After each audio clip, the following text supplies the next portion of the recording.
Welcome. Thank you for spending your Friday night with the Bay Area Book Festival.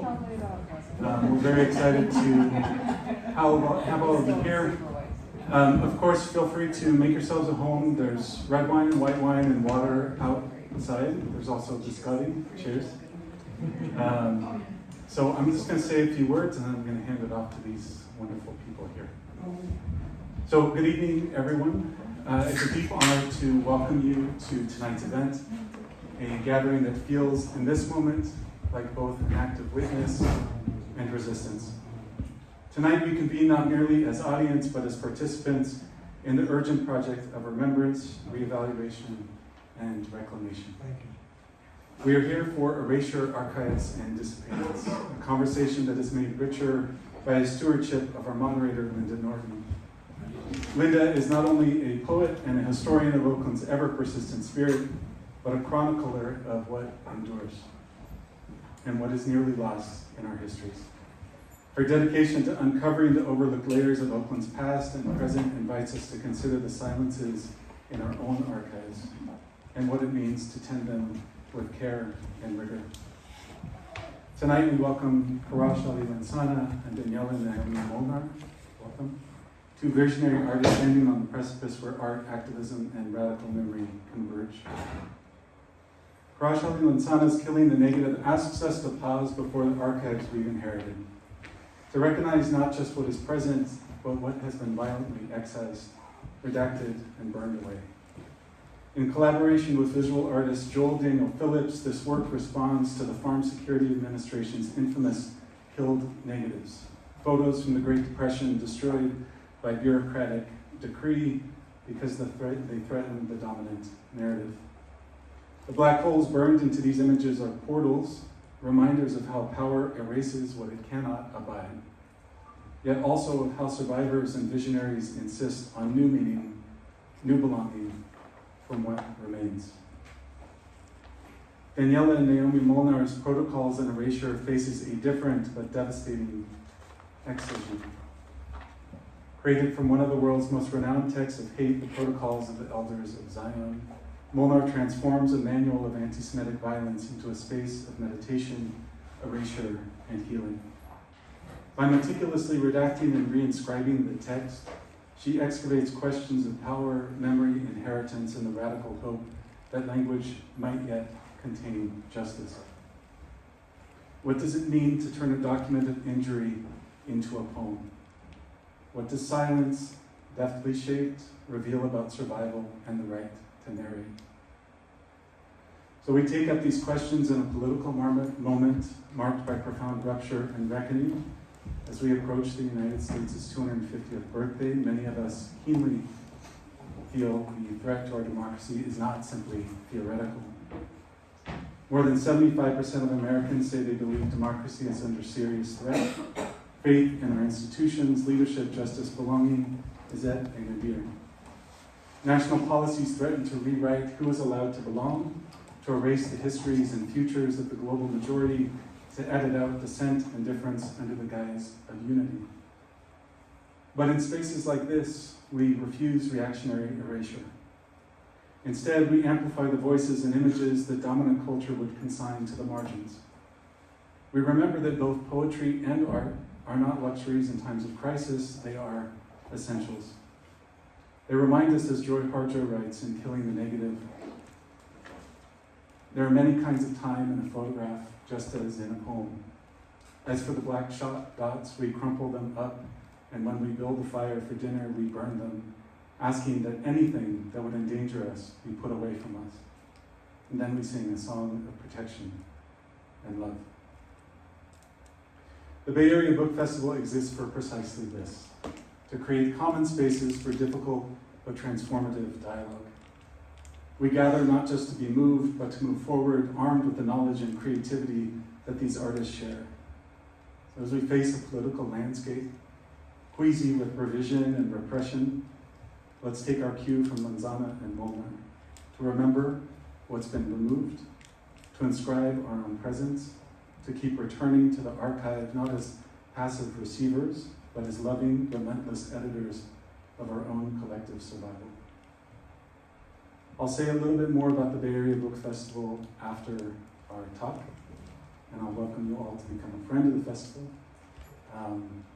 So with that, let us enter tonight's conversation with gratitude for Linda Norton, whose guidance and vision connect our community to the power of the archive, for Quraysh Ali Lansana, who reminds us to confront absences as sites for new meaning, and for Daniela Naomi Molnar, who reimagines the materials of harm as opportunities for transformation. So please join me in welcoming Linda Norton, Quraysh Ali Lansana, and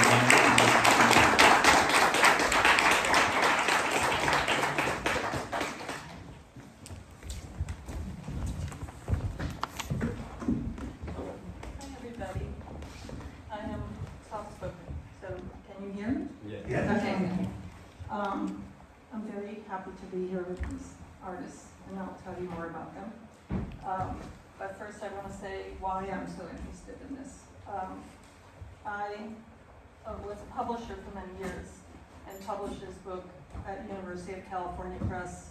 It's called Documenting America, 1935-1943, and published this book in conjunction with the Library of Congress. And that's where I'd always been fascinated by these FSA archives, and everybody in the room knows the most iconic photos from this collection. And this is where I learned about the killed negatives. And I also make collages using those killed negatives. Some people here have seen them. And so I thought this was an amazing project, Quraysh's project with his collaborator. And there's always something new to interrogate in this archive, which you can find at the Library of Congress. Even though Roy Stryker tried to kill the negatives, he really couldn't. They're all available to everybody as downloads at the Library of Congress. So if you want to make something or do something with them, they're there for you. And the other thing I want to say about what is restricted and prevented from being seen or taught or discussed, of course, is immensely at peril right now. Dorothea Lange took photographs of the Japanese internment camps, and Patricia and I were just talking about this because Japanese American oral historians and descendants have documented these camps, and Lange went and documented them, and Stryker told her he couldn't use some of her photos, and one of them was of Japanese American men in a greenhouse tending plants, and the angle of the light raked their clothing, so it looked like jail stripes, and he didn't want anyone to see that. And that's in the Bancroft Library now. So my daughter's here too, she's an archivist. So we're really into this. All right, and Quraysh already knows what I'm going to lead with. He was mentored by the best, Gwendolyn Brooks. That's all I want to say about it. It's simply, You can stop there. it's simply amazing. Both of our speakers and artists are very accomplished, so you can go to their websites or look at Wikipedia and learn every detail. But Quraysh is an American poet, editor, civil rights historian, and professor, author of 20 books in poetry, nonfiction, and children's literature. In 2022, he was Tulsa Artist Fellow and Director of the Center for Truth, Racial Healing, and Transformation at Oklahoma State, Tulsa, where he is also lecturer, professor now? Well, I was. I'm at the University of Tulsa now. Okay. The other thing I want to tell you is that in addition to all the other things he's done, he taught at the Juilliard School, which I find very interesting. Working with such talented musicians and being a genius poet must have been pretty fascinating. And Catherine Clark is hosting a reception tomorrow for the paintings. Right, so from 3 to 5 p.m. at Catherine Clark Gallery, you are all invited. My collaborator, Jill Daniel Phillips, will be exhibiting new work in the Killed Negative line. I've written one poem for one of the new works. So What's the name of the gallery again? Catherine Clark Gallery. Thank you. You're very welcome. So Quraysh is going to show you the amazing artwork that goes with his amazing poems. Daniela, I first met at round weather gallery, a gallery that was focused on climate change and visual art. And she is an incredibly gifted painter. And as I said to her, when you listen to her speak or look at her art, it's like climate change is in the room with her, which is disturbing and fascinating. She's a poet, artist, writer who creates with color, water, language, and place. Her large-scale abstract paintings are created with pigments she has made from plants, bones, stones, rainwater, and glacial melt. And she is the author of the book you're going to hear about tonight, but also a previous book from Amudan, which is beautiful. I think the books are all outside for purchase. And she's been trained in both science and the arts, which is what we want, I think, right now. I'll leave it at that and take it away. Who's speaking first? Okay, well, if I'm speaking first of all, thank you all for being here. It has been wonderful to be in the Bay Area. I love the city, and I also love the fact that it was about 65 degrees. Because in Tulsa, Oklahoma, it's probably about 102. And thank you all for being here on a Friday evening. And I'm actually going to start by reading a poem from this brilliant human being to my left. Everyone should buy this book. It's out front. Why are we convinced of the solidity of liberty? Power. We animals fall asleep, satiated with our blood, enchanted by our blood.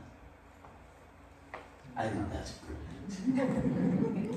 I think that's amazing, right?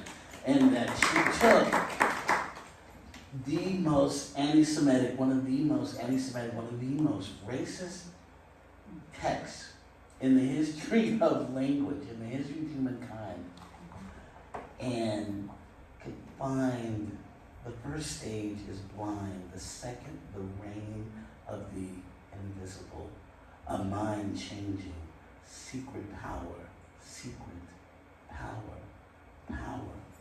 creation quietly, diverting the mind to the land, to the hands. I wrote her email and said, this is fucking stunning. I want to know about your process and how you investigated this text that is older than all of us. That is, again, one of the most racist texts in the history of language, and excavated all of that. Tell us about your process. Thank you so much. That's such a generous introduction. I'm still learning to understand the book. I don't think we know what a book is until it's in the world and other people reflect it back to us. Yeah. So that was really helpful for me, and I learned something in that moment. I want to answer your question by showing a few images, actually. Okay. So, because I think it's easier when we can see what the process is. So if we could go to the first, yeah. So this is, on the far side of the screen there in black and white is the page from the book. So that's the library card in the copy of the protocols, the source text that I was working from, that's reproduced in the book. In the middle there, you see the PDF, because I actually, my original plan was to find a physical copy of this book in a library, deface it, dramatically deface it, and then return it to circulation. I actually couldn't find a copy in a library near Portland, Oregon, which is great. But I found a copy online in, a second. And the copy that I found online was from the Illinois Champaign-Urbana campus. So it's since been removed from circulation, but only recently. and the PDF is still online. So the middle image, you can see on the top of crosswords out there. And that is the process of erasure that I worked with. And then the final image is the poem that resulted from the words that were taken out of the library card text and then turned into a poem. And they're more or less in the same arrangement. You can see that too. So that, I think, if you're not familiar with the process of erasure, I think that might help, explain what happens, technically what happens. The next slide actually shows the same process. This is at the beginning of the project too. So you can see that I'm like carefully outlining or, blacking out with a Sharpie, and then the words appear in the book. You can also see an interesting aspect. The notes, like someone had read this book really closely, took notes, and thought about it. And their errata started to appear next to my own, which I felt like I was in conversation with this very confused, desperate person from however many years ago who was looking for something to believe in. And I was trying to wrench this text out of its hate and into something that's about, a different form of power, a different form of thinking about the world. Can we turn the lights down so that we can see this? So that's an image of the technical process. If we go to the next image, it just will show you a little bit of, this is much later in the project, and I'm getting really irritated by the text. I'm getting to the point of I can't keep doing, so that speaks a little bit to the feeling, which I think was the heart of your question, of how to approach this text that's about cultivating hate and cultivating a form of power that injures everyone who is subjected to that power or holds that power. And to be honest, I think that I approached the project without any sense of how difficult it would be, and I only continued to do it because I'm really stubborn. Because it was horrifying. I would wake up every morning and sit down with this thing that felt injurious. But at the end of it, and I imagine this might be similar for you, and I'm curious to hear, I would end up with a draft of a poem that metabolized this hate into something that was not hate. And that's ultimately what kept me going. I was so enamored with the premise of your project when I heard about it, and then I received the book, and I just stayed up way too late with this book because I couldn't put it down. It is a beautiful, beautiful book. Thank you. No, I mean it's gorgeous. Not just the project, the ideas of the project, but the book itself and the way that the process is reflected in the book and all the different voices that are included in that book. It's gorgeous. Congratulations. Thank you. I'm curious to hear every poet in the book. I'm curious to hear how the poets were, how that process went, collaborating with the poets and how they were chosen, and what paintings or photographs they worked with, and how that. I have so many questions, but ask me. But I'm curious to hear first maybe how everyone responded differently to the hole punches in the photographs. And wow, yeah, that's a great question. So only two of us, myself as editor of the book, poetry editor of the book, and our friend Candace Wiley, only the two of us were either assigned or selected the images. All of the other poets in the book, we gave them access to images, and they chose the ones. Either Joel had already drawn them, or we sent them the original negatives. And everyone took a different sort of take on the whole, right? So you see the black hole punch there. This is the book, the image on the cover of the book, and this was the first piece that appears in the book. This is the first piece that I wrote in this project that is now almost 5 years 5 years old. And because I love persona poetry, I've always been very fond of it. I very rarely, I don't think in any of my works do I speak to the whole. Most of the other poets, it's kind of 50-50. And as J.K. mentioned in his wonderful introduction, Joy Harjo, our homie and the incredible Joy Harjo, speaks to that whole as a desecration that we then threw away, burned, and then prayed for protection. So everyone took a different take on the whole. For me, the whole punch represents a defining of a narrative, right? So you all in the room know that Dorothea Lange and the 10, 11 other photographers that were sent out to photograph the country to sell America to Americans was to sell the New Deal. Again, maybe the most, if not the most sweeping piece of legislation in the history of this country, right? And so these photographers sent their negatives back. And if Roy Stryker, ironically, that's the editor's name, who was the head of the Farm Security Administration, if he did not like the image, he punched a hole through it. And that he punched a hole because maybe things were double exposed, he punched a hole because it wasn't a good shot. But every now and again he punched a hole in a perfectly decent negative, right?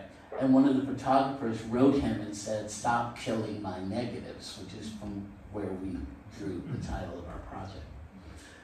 But for me, and what initiated the project is that what you see here, right, on the bottom, which might be too small to read, so I'll read it for you.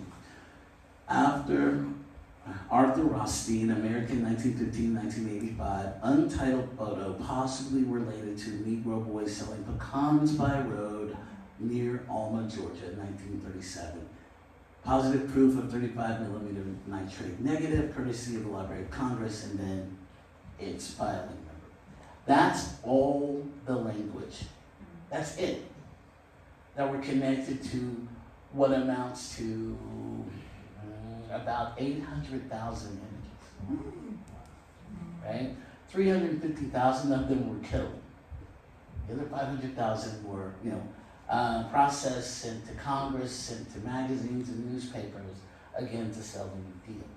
But that's all the language that was provided with these images. So we don't know this boy's name, we don't know his age, we know possibly, or near Alma, Georgia, we don't know anything about him. We don't know his story. It wasn't important, right? And so on the one hand, it's about, so why was it important that we don't know anything about this boy? Well, because in a way, and this is a part of the debate, right, a part of the conversation, this was propaganda. Mm-hmm. If we lean in on the truest definition of what propaganda is, this is propaganda. So who he was in his story was not critical. What's critical is the power of this image to make the Carnegies and the Rockefellers of the world decide that maybe we shouldn't work 10-year-olds for 24 hours a day for a quarter, right? Maybe we should have 9 to 5 hours and lunch breaks and, OSHA, safety and health, measures, right? Which all came from the New Deal. But all they provided was what I just read to you. That's all we knew about these folks in these images. And that was the driving factor for me is these folks needed agency, they needed voice. They needed to be acknowledged as real humans. And that was really what was meant for me. So the whole, to me, was secondary. Person was secondary to that.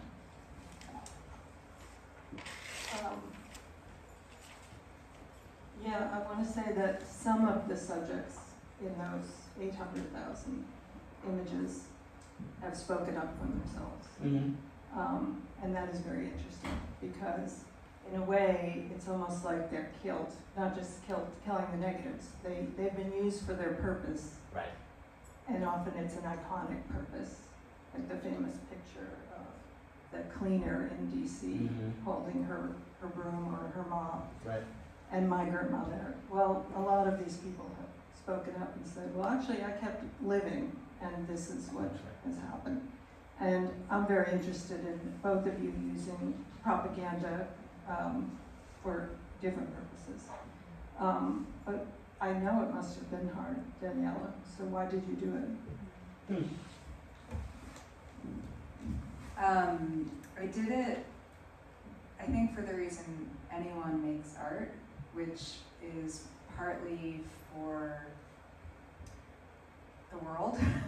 It's partly, I think art is this, like, I describe poetry in the essay in the second half of the book as a finely tuned lunatic gamble, which is, I think, art, period. It's like this thing that takes a tremendous amount of attention and precision and dedication and time. And it's also a nuts thing to do. Like, there's no reason to do it. Other than that, we love the world, and we're trying to create something that makes the world more what we believe it can be. So that's part of it.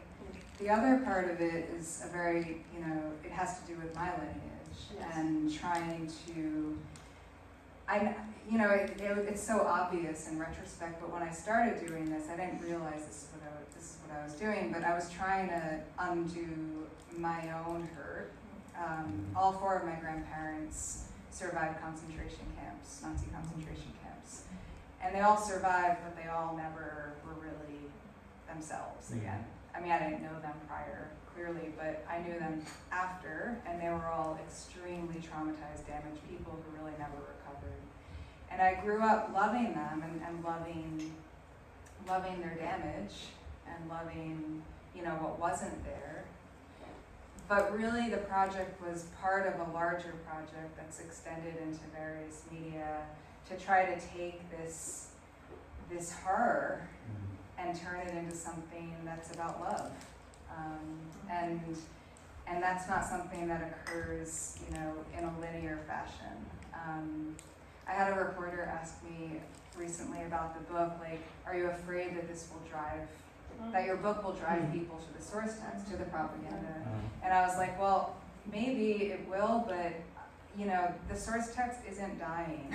It's been around since 1902. Yeah, it's not going anywhere. Like, it's not going anywhere. And so what I was trying to do with this project, and the reason I persisted in doing it, is try to, take this thing and turn it into something that's like, not just like contrary to it, but something completely other, Well, like you said, metabolizing the hate, right? Very interesting. I thought of Layli Long Soldier's work, different kind of work, There's a parallel. but using a document and reframing it, and it's painful.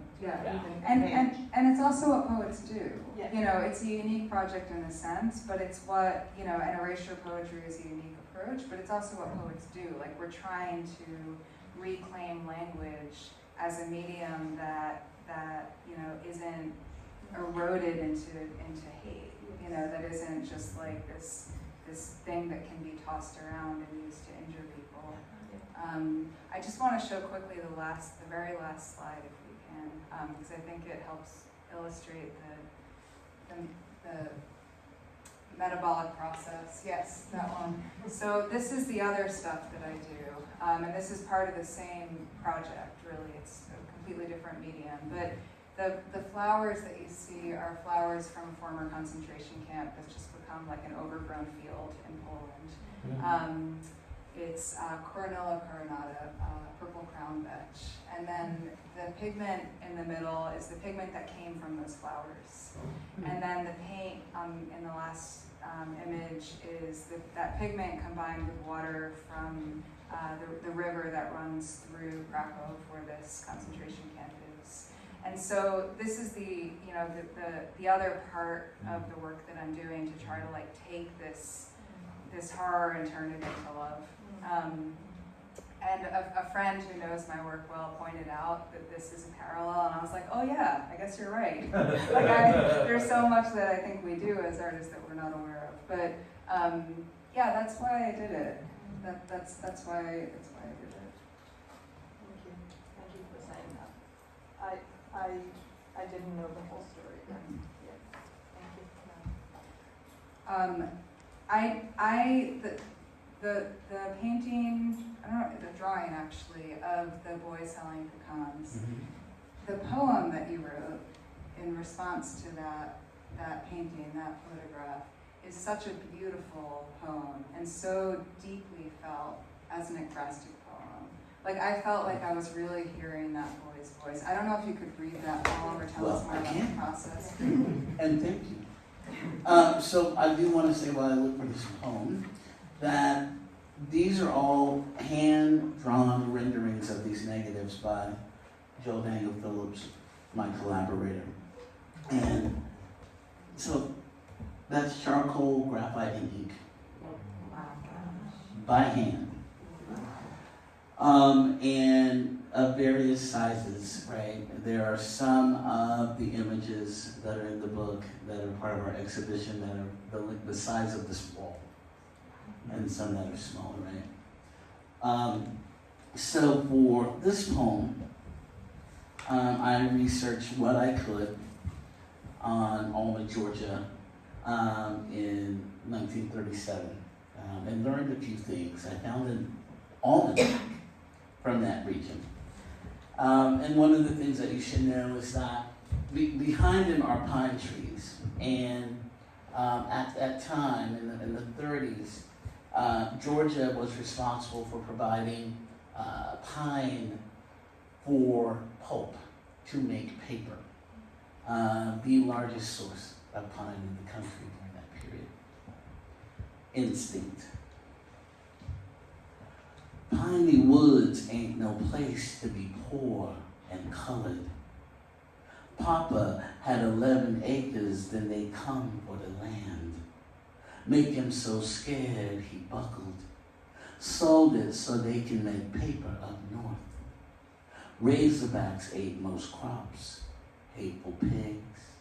Too bad they're not like wiregrass. Be in before dark, else rude swine or nasty crackers come calling.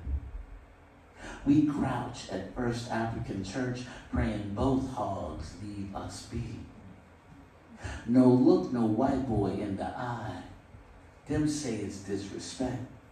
I say it my life, far as I see it. Not trying to be the next horned Negro that Dr. Dedge made of Joe Smith. Showed him off all over the place. Goat horns on a full-grown nigger. Wild man in a cage, everybody see. Was wandering to the railroad station. These pecans get supper or be supper. So in this almanac that I found, there was a story of a man named Joe Smith. And Joe Smith was a black man who was in and out of jail. And so the sheriff of this county made a deal with Joe and said, if you go with Dr. Dedge, we will make sure that you do not return to jail and we'll, remove your sentence and your bail. And so Joe did. And Dr. Dedge sewed goat horns, sutured goat horns on his head. And then they went on the vaudeville carnival tour. And the sutures were so good that people believed that the horns actually grew out of Joe's head. So that's a true story. That's what happened to Joe. And so this boy would be aware of this, would be aware of, I don't want to get in trouble, I don't want to, And so, again, this idea that the woods, these pine woods, made a lot of folks rich, but not the black folks in home Georgia. And that folks came for the land and forced and frightened black residents to sell whatever land they had for pine trees because the business was booming. So this boy is on his way to the railroad station to sell this bag of pecans in his hands. He doesn't sell them, he has no money, and that's his dinner. Right? So thank you for that. This image really struck me because, again, as you'll see in several images in the book, look at his eyes and look where they are. This is Jim Crow, United States of America, right? This is a moment when a black man, a black person looked a white man in the eye and he could get you dead, right? So he's not even looking at the camera, right?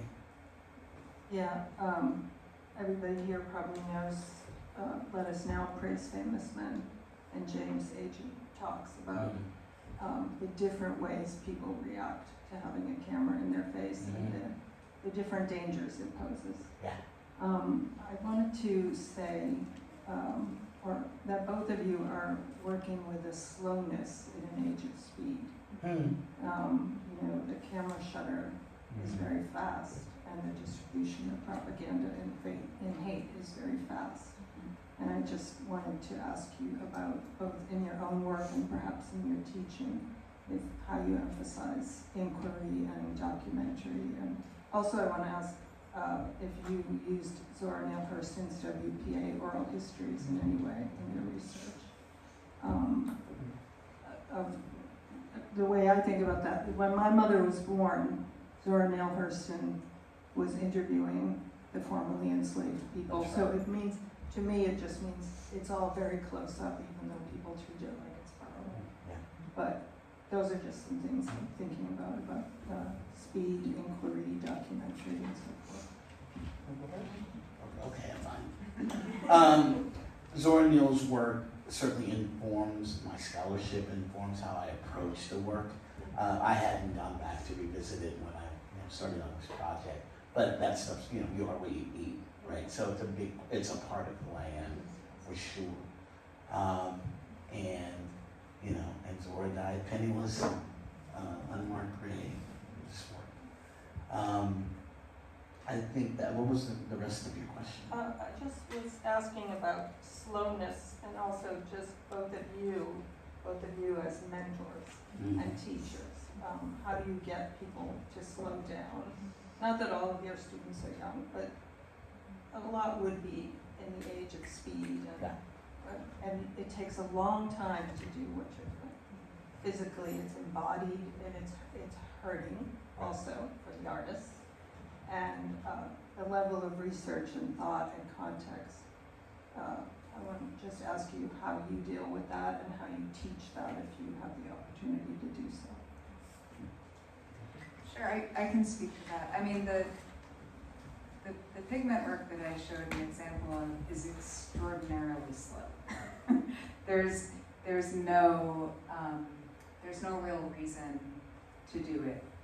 In an age where you can go to an art supply store and buy any color you want, to do something like this, what you're looking at is, I showed you one example of the purple flowers turning to pigment. This is a bunch of pigments that I made from the same camp in Poland.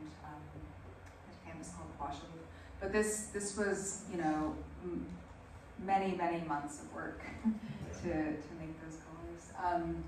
You can see some of the process there. Yeah.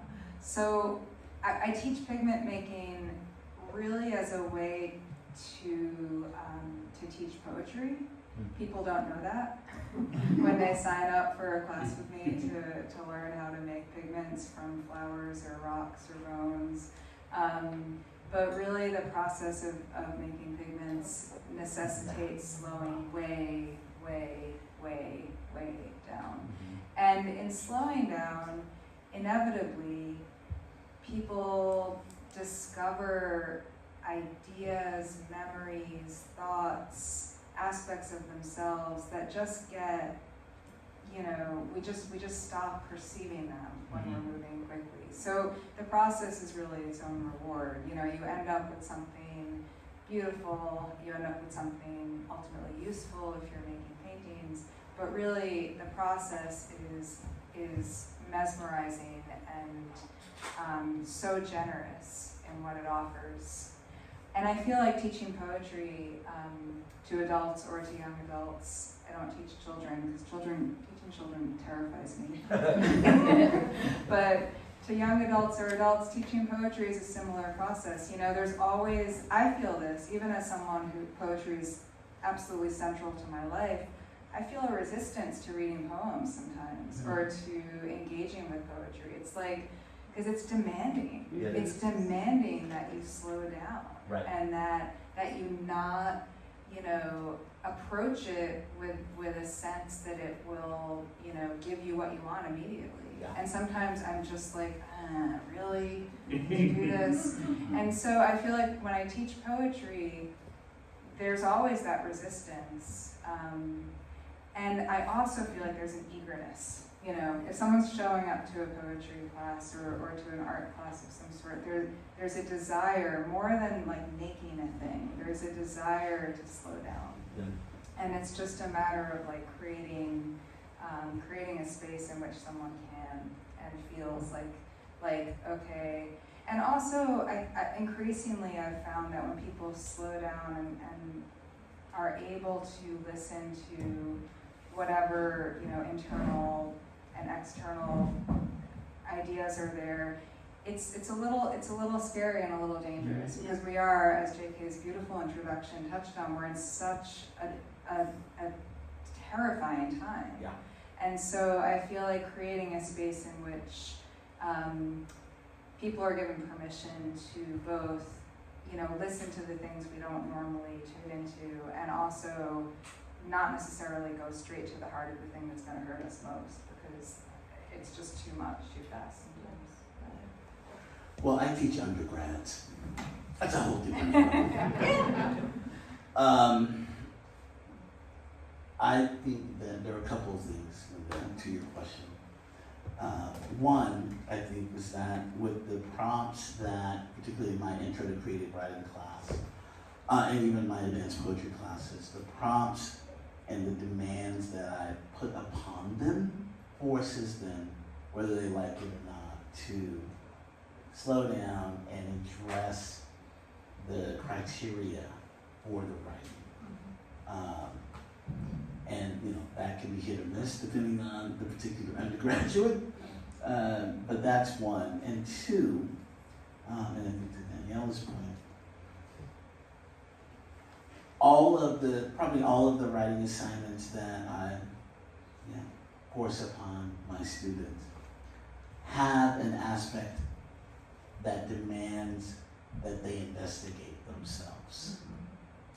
And if they don't investigate themselves with a thoroughness, with an expansiveness, their poem's going to suffer, and I'm going to tell them that. And then their grades going to suffer. And so, beginning of the semester, which is coming very quickly, there will be different levels of attempts at exercising what they can get away with until they get that first grade and realize, oh, we can't play here. That Professor Q expects them to go deep and to go in and investigating their own material. And if undergraduates are motivated by anything, it's by a grade. And so even when I'm working with students who aren't creative writing majors, which is certainly in the intro classes, most of them, I tell them your grade's not going to suffer. Your grade will only suffer if you don't try. And if you don't address the criteria or the prompts of that particular exercise, then I know you're not trying. It may not be the greatest poem. Not everyone's going to be Joy Harjo.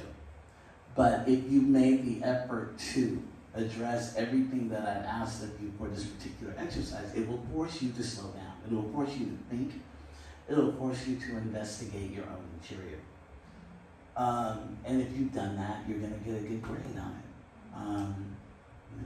Even if it's not the greatest poem in the world.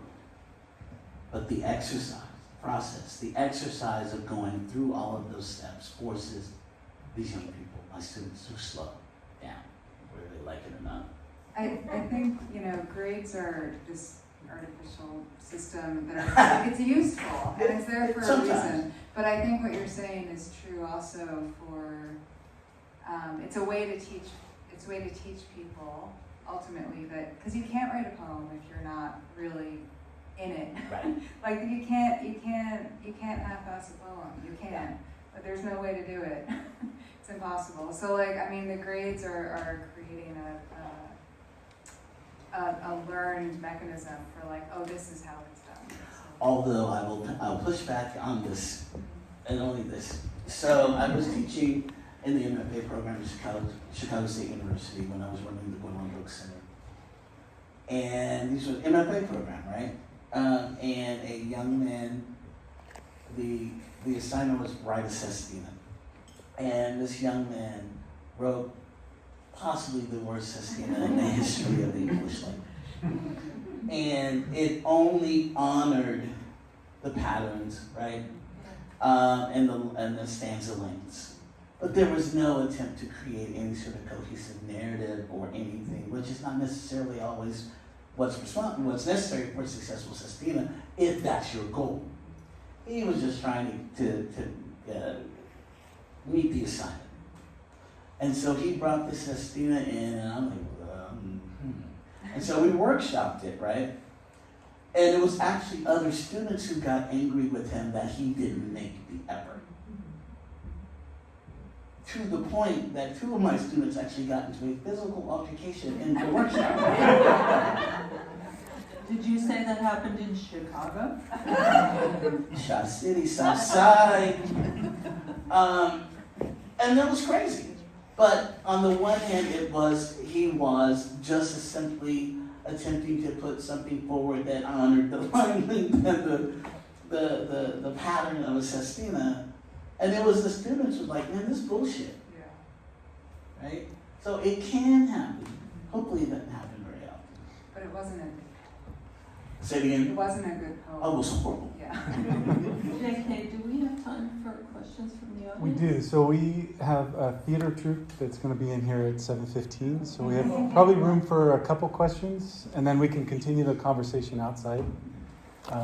It's such a meaty conversation. I wish we could keep going for an hour. We can do some theater, though. We could do some theater. Yeah. I see hand in the back. So if anyone has questions, I can bring a mic to you. Thank you.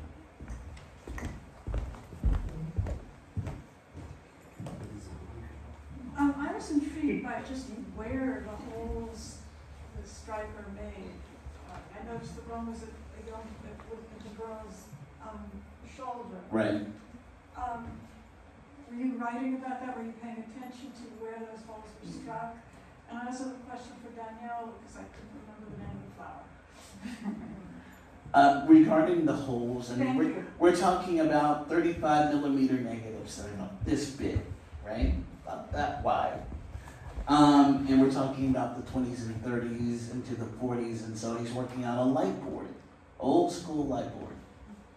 And so there's no way that he could have determined where he was punching the hole. It was just, and again, we're talking about 800,000 negatives. So he was just randomly punching holes. If something was dead, punch a hole, deposit it, move on, right? So there was no, the only thing that we know about Stryker, right, is that he had a particular disdain for indigenous Americans. In terms of black folks and others, there's nothing on record that we found, but he did not care for Native Americans. And so, actually, the image that Joy Harjo writes to, that I hope you'll see in the book, the image is through a Native American woman, and she's Cherokee, through her face. Right? Is through her face. Again, we're talking about a piece of celluloid that's this big, but this image is through her face. So it's kind of hard to know, but his granddaughter wrote us and said, "Don't make him out to be a bad person." Excuse me. Sorry. I'm like, okay, well, we're just gonna do and let it, let the record show. That's all. Yeah, I noticed that looking through the book, that I realized it couldn't have been entirely intentional because of the scale, but sometimes it feels so intentional. Like that one you're talking Like about. that one. Yeah, Yeah, that violence will read yeah. no matter what the Right. intention. And you don't need to make him out to be anybody. It's, Right. the actions speak for themselves. Yeah, with that kind of Yeah. power, right? Yeah. To answer your question about the flower, it's purple crown vetch is the common name. Coronilla coronata is the Latin. Thank you. And she had her hand up. Yeah. One more quick question, and we can Why did you not use the original photos in your book and you used the charcoal drawings instead? It's a great question. So, a part of our project, so first of all, Joel Daniel Phillips, who rendered these, right? He stumbled across the archive. He thought they were John Baldessari paintings, who was famous for having black dots or black circles in his paintings. And then he looked closer and saw that these were actually hole punches, right? And Joel is a portraitist. And so he primarily draws humans, right? And he, again, stumbled across his cachet and started drawing these images because he draws studies of people, studies of humans. And that's why, and that's how this whole project began. And to think about the fact that that is not a black and white negative, that is a hand drawing, right? Shows you how brilliant this dude really, really is. But that's his process, his art is drawing human figures. And that's how the project began. I just walked down the hallway at the Tulsa Artist Fellowship and said, "Can you tell me who this is?" And he said, "No." And all he could tell me again is that language that's right behind it, because that's all the Library of Congress provided. Right. But if you do go to the archive, you will see we have this new thing, right? Tagging. Yeah. So tagging itself is a valued thing. And I really encourage looking at the Library of Congress archive. You own all of this. Tagging, could you explain what you mean? When you say place, a place is tagged. They don't know the names. I don't know the names, right? But anything you might search in Right. an archive, it's Right. tagged. So there's a million fascinating things here. Yeah. We kind of have to keep moving, so. Yeah. Jen- I just Jane- want warm welcome for both of these amazing authors. And Linda Norton, as well as a wonderful I moderator. want to thank Laura and JK, who make so many great